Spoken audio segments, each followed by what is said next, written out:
यशोदा रुको। छोड़ दो मुझे, छोड़ दो मुझे। जीजी संभालो, बावली हो गई है। जीजी संभालो। देखो अब कैसे तुम्हारे अस्थियों को तोड़कर छोटे छोटे टुकड़ों में बदल दूंगा मैं।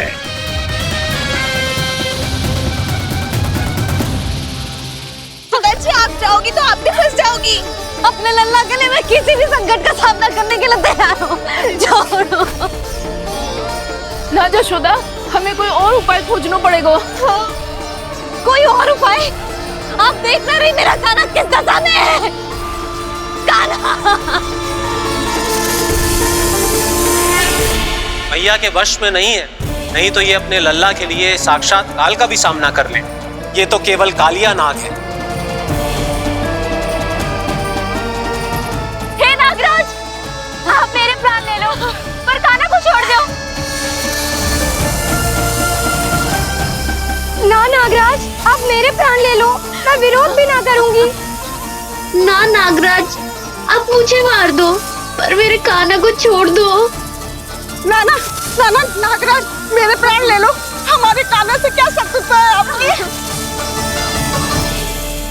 प्रभु के लिए जो प्रेम यशोदा मैया के हृदय में है, वही इन सभी गोपियों के हृदय में भी है।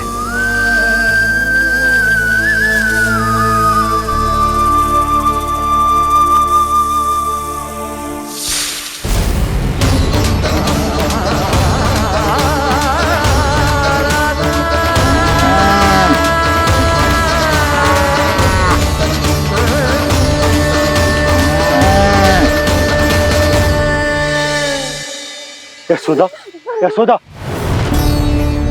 देखो इन गोपियों को, इन गैयाओं को, इन सब के मन में भी तुम्हारी भांति ही ममता भरी हुई। वो सब भी कान्हा से उतना ही प्रेम और स्नेह करती है, उतनी ही ममता से भरी हुई है जितनी कि तुम। तो तुम ही सोचो, जिसके साथ इतनी ममता और इतना स्नेह, इतना प्रेम, उसका कोई क्या कर सकता है?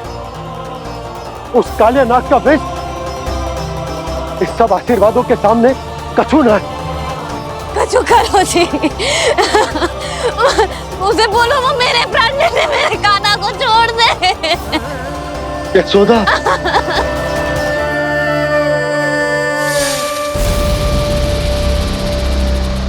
केवल इन्हीं में नहीं देवराज, नाग पत्नियों के हृदय में भी ममता का वही प्रेम उमड़ रहा है। देखिए। मैं आपके हाथ जोड़ती हूँ स्वामी, इस बालक को छोड़ दीजिए। ये अवश्य ही कोई दिव्य आत्मा है स्वामी। हम आपसे विनती करते हैं स्वामी, इस नन्हे बालक को हानि मत पहुंचाइए स्वामी। मेरी पत्नियां मेरे ही शत्रु के लिए विनती कर रही हैं। अब यदि इसके पक्ष में एक शब्द भी कहा तुम सबने, तो मैं इस बालक से पहले तुम सबके प्राण ले लूंगा। हो रहा प्रसन्न नाग कालिया, विजय को निश्चित जान। रोते बिलखते व्याकुल सब, संकट में देख कान्हा के प्राण।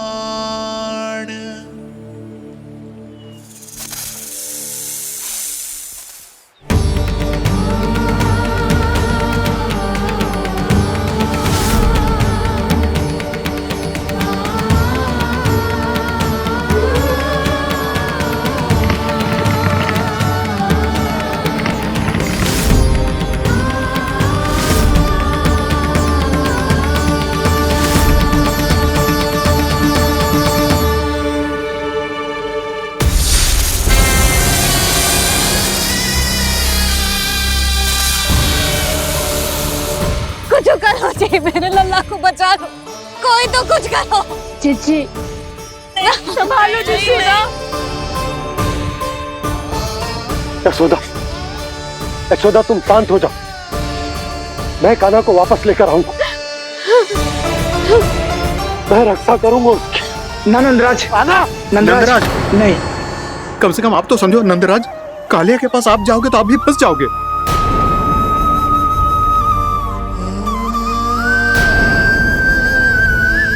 बलराम, तेरा भाई इतनी भीषण संकट में है और तुझे जरा भी दुख ना हो रहा? क्या आप सब अब तक नहीं समझ पाए कि कान्हा सच में कौन है? छोटे बाबा, आप तो उसका सत्य जानते हैं ना?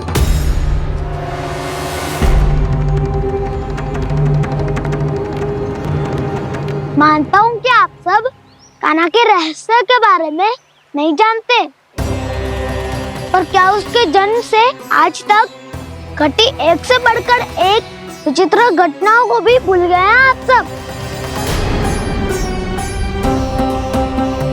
भूल गए हैं कि कैसी पूतना जैसी राक्षसी उसका कुछ बिगाड़ नहीं पाई, कैसे तरनावती जैसा भयानक राक्षस उसे एक खरोच भी नहीं दे पाया था।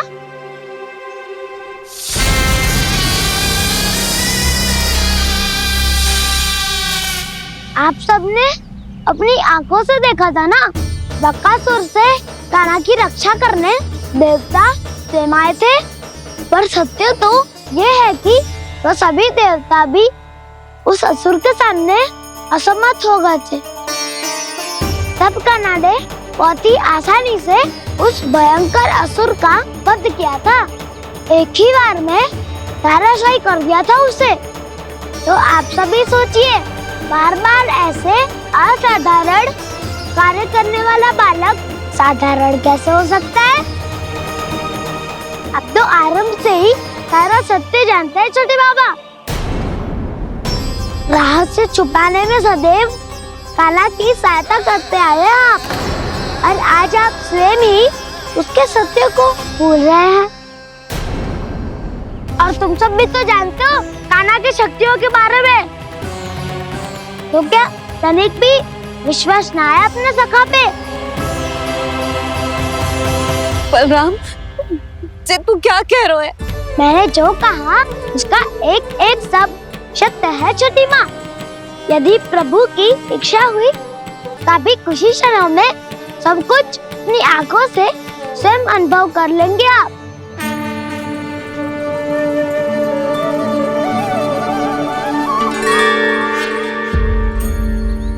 शांताकारं भुजगशयनं पद्मनाभं सुरेशं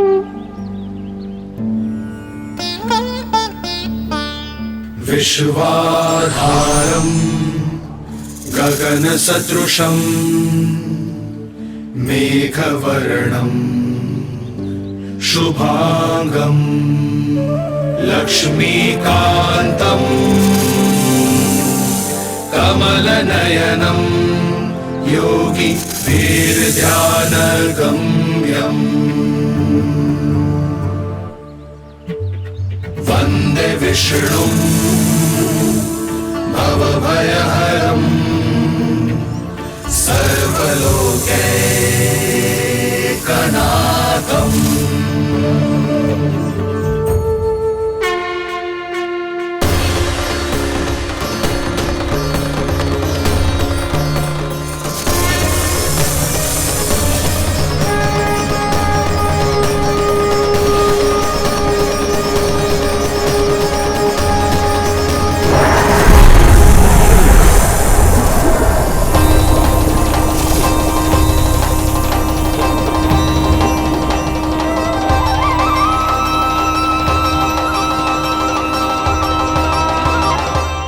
तुझे क्या लगता है बालक कि तू मेरी जगत से निकल गया तो अब बच जाएगा तू?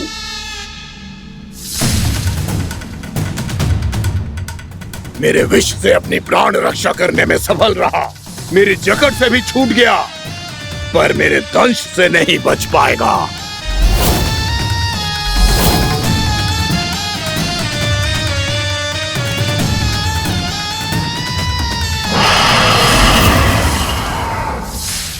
अब भय से भाग रहा है, पर मैं तुझे मृत्यु देकर रहूंगा।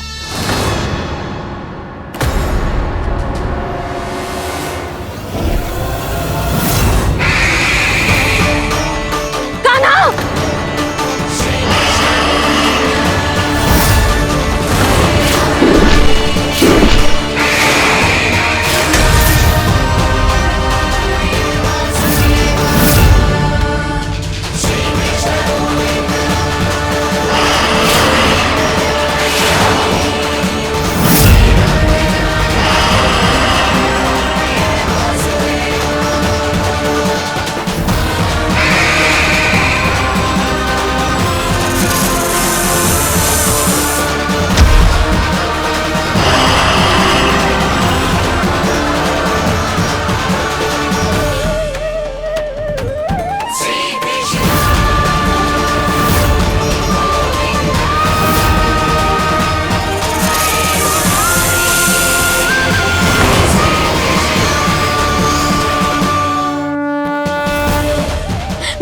मेरा नन्हा सा कान्हा कितनी देर भाग पाएगा?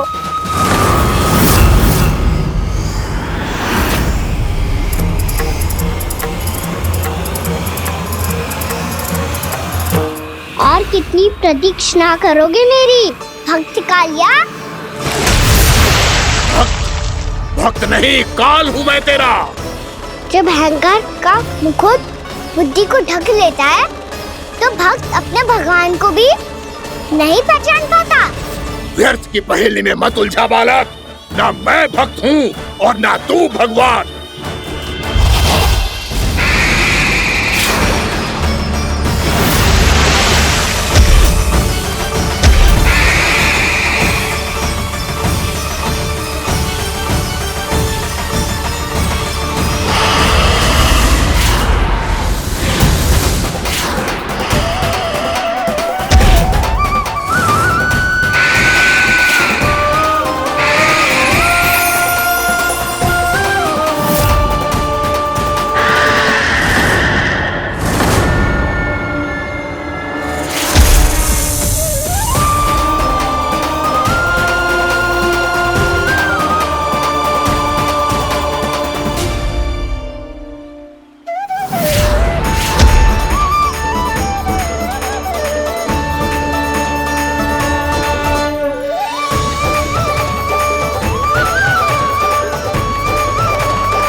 आप सब जिसके लिए इतने व्याकुल हो रहे थे उसे छूकर कालिया नाग का हलाहल जैसा विष भी चरणामृत बन गया है और यमुना जी के जल में फैल चुके विष के प्रभाव को भी नष्ट कर रहा है।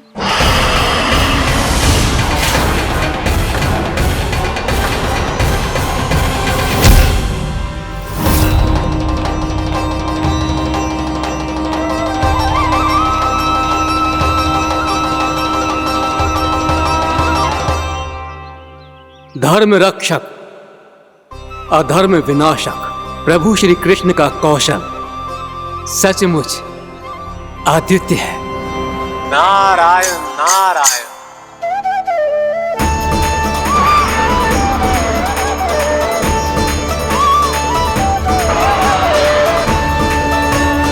मेरा भार तुम्हारे भीतर के अहंकार का प्रतीक है कालिया। अब तुम्हारा अहंकार, तुम्हारा अनपान मेरे पाँव के नीचे है और तुम्हारी पूंछ अर्थात तुम्हारे प्राण मेरे हाथ में। अब तुम क्या करोगे भक्त?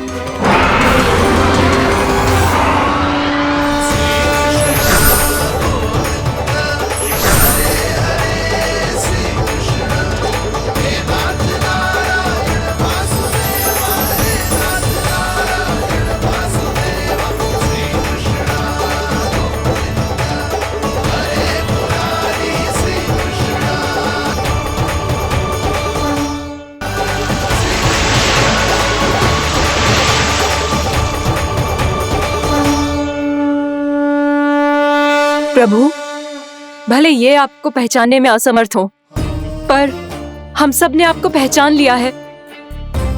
हाँ प्रभु, एक भक्त होने के नाते और एक अर्धांगिनी और माँ होने के नाते मैं आपसे इनके प्राणों की भिक्षा मांगती हूँ। अपनी कृपा दिखाइए और इन्हें क्षमा कर दीजिए। आपके लिए मित्र और शत्रु में कोई अंतर नहीं प्रभु। उसी तरह आपकी कृपा और दंड में भी कोई अंतर नहीं। दोनों दया ही तो हैं, अकारण ही किसी को प्राप्त नहीं होती। हमें विश्वास है कि हमारे पति को मिला ये दंड कोई अभिशाप नहीं है, आपका वरदान है। ये सत्य है प्रभु कि इनसे बहुत से पाप हुए हैं। इनके विष से बहुत सारे जीव जंतु को हानि पहुंची है, पर अब आपके चरण इनके शीश पर पड़ गए हैं। ऐसी कृपा तो बड़े बड़े महान महात्माओं को भी दुर्लभ है, और इन्हें प्राप्त हुआ तो अवश्य ही ये किसी महान पुण्य का ही फल है। हे प्रभु, उन्हीं पुण्य कर्मों की शक्ति का आह्वान कर मैं आपसे विनती करती हूँ, इन्हें प्राण दान दीजिए। मैं अपने इस भक्त को क्षमा अवश्य करूंगी देवियों, यदि ये अपने अहंकार को त्याग कर मुझे पहचान ले तो।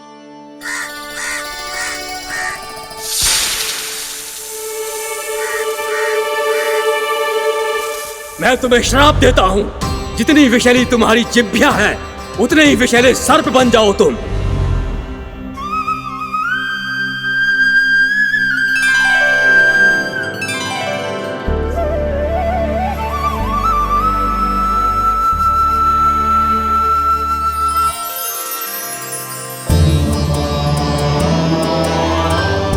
नारायण, मुझे क्षमा कीजिए नारायण।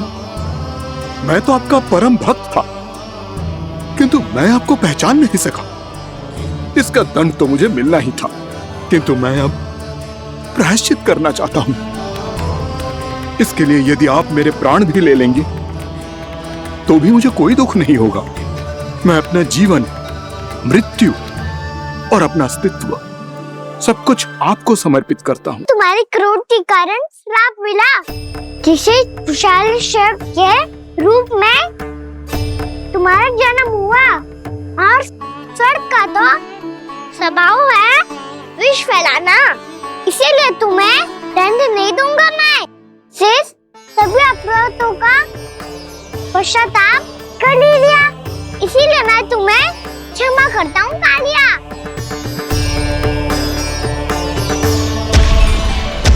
पर तुम्हें यहाँ से दूर समुद्र के बीच जाकर रहना होगा, जहाँ किसी निर्दोष का जीवन तुम्हारे विष से प्रभावित ना हो। मैं चाहकर भी आपकी इस आज्ञा का पालन नहीं कर सकता। मैं असमर्थ हूँ प्रभु, क्योंकि यदि मैं इस क्षेत्र को छोड़कर गया तो मेरी मृत्यु निश्चित है। आपसे क्या छुपा है प्रभु, आप तो जानते हैं कि सर्प जाति और आपके वाहन गरुड़ के बीच अनंत शत्रुता चल रही है, जिसका प्रारंभ नागों के द्वीप नागालय से हुआ था। उस द्वीप पर छोटे जीवों को निगल जाने के लिए सर्प थे, और गरुड़ को सर्पों का स्वाद बहुत प्रिय था, इसलिए वो बार बार नागद्वीप जाने लगा था। पर इस कारण पूरी सर्प जाति उससे आतंकित हो गई थी, इसलिए जब भी गरुड़ वहाँ पहुँचता तो सभी सर्प छिपने लगते। जब गरुड़ को इसका आभास हुआ तो उसे बड़ा क्रोध आया, और वो उत्तेजना में भरकर सर्पों का शिकार करने लगा। भूख ना होने पर भी उन्हें मारने लगा। अब सर्पों के प्राण हरना उसके लिए खेल बन गया था। इस भीषण समस्या का समाधान ढूंढने के लिए पूरी सर्प जाति महान सर्प वासुकी के सामने इकट्ठी हुई। हे महान वासुकी, हमारी सहायता कीजिए। नागद्वीप पर गरुड़ ने आतंक मचा दिया है। पहले तो वो हमें अपना भोजन बनाता था, लेकिन अब हम उसके खेल का साधन बन चुके हैं।